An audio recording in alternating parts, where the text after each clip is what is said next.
ನೋಡಿ ಎಲ್ಲರೂ, ಇದು ಬೇರೆ ಬೇರೆ ಫ್ಲೇವರ್ ಸೋಪ್ ಮಾಡ್ಬೋದು ನಾವು.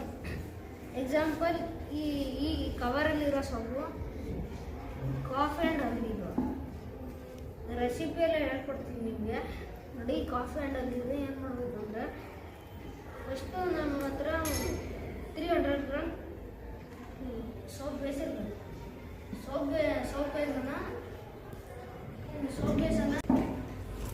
ಬೇಸ್ ಅಂದರೆ ಕೆಮಿಕಲ್ ಇರೋದಿಲ್ಲ.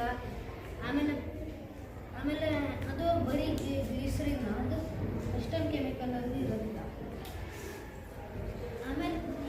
ಆಮೇಲೆ ಸೋಪ್ ಬೇಸನ್ನು ಒಂದು ಬೌಲಲ್ಲಿ ಹಾಕಬೇಕು, ಕಟ್ ಮಾಡಿಬಿಟ್ಟು ಹಾಕಬೇಕು. ಆಮೇಲೆ ಕುದೀತಾ ಇರೋ ನೀರು ಮೇಲೆ ಆ ಬೌಲನ್ನು ಇಡಬೇಕು.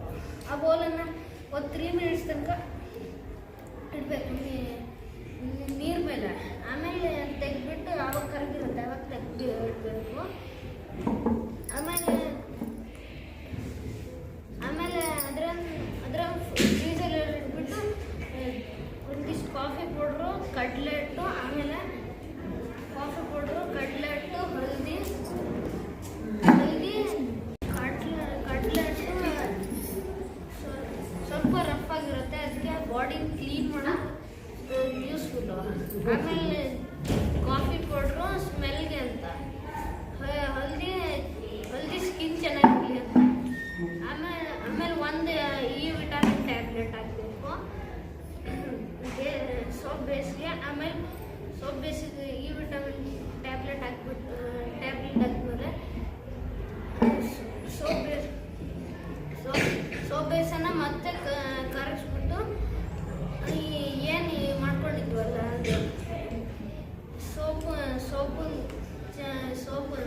ಸೋಪ್ಗೆ ಅದನ್ನು ಸೋಪ್ ಬೇಸನ್ ಮತ್ತೆ ಕರಗಿಸ್ಬಿಟ್ಟು ಅದು ಹಾಕ್ಬಿಟ್ಟು ಬಿಸಿಲಲ್ಲಿ ಇಡಬೇಕು.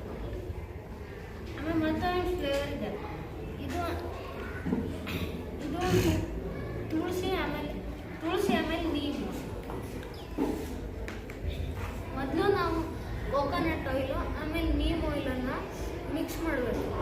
ಮಿಕ್ಸ್ ಆದಮೇಲೆ ನಾವು ಸ್ವಲ್ಪ ಕಡಲೆ ಹಿಟ್ಟು, ಆಮೇಲೆ ಸ್ಮೆಲ್ಗೆ ಅಂತ ಸ್ವಲ್ಪ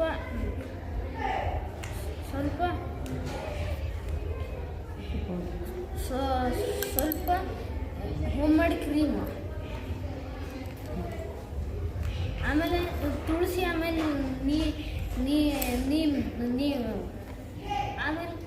ಆಮೇಲೆ ಇನ್ನೊಂದು ಸ್ವಲ್ಪ ಸೋಪ್ ಬೇಸ್ ತಗೊಳ್ಬೇಕು. ಸೇಮ್ ಮತ್ತೆ ರಿಪೀಟ್ ಮಾಡಬೇಕು ಪ್ರೊಸೆಸನ್ನು. ಆಮೇಲೆ ಒಂದು ಮೋಲ್ಡಲ್ಲಿ ಹಾಕಬೇಕು. ಆಮೇಲೆ ಅದಾದಮೇಲೆ ಒಂದು ಮೋಲ್ಡಲ್ಲಿ ಹಾಕಬೇಕು ಇದನ್ನು ಸೋಪನ್ನು. ಆಮೇಲೆ ಫ್ರೀಸ್ ಮಾಡಬೇಕು. ಎಲ್ಲಿ ಫ್ರೀಸ್ ಮಾಡಬೇಕು ಪುಟ? ಇದು ಫ್ರೀಜರಲ್ಲಿ ಫ್ರೀಸ್ ಮಾಡಬೇಕು. Super. Give him a big class.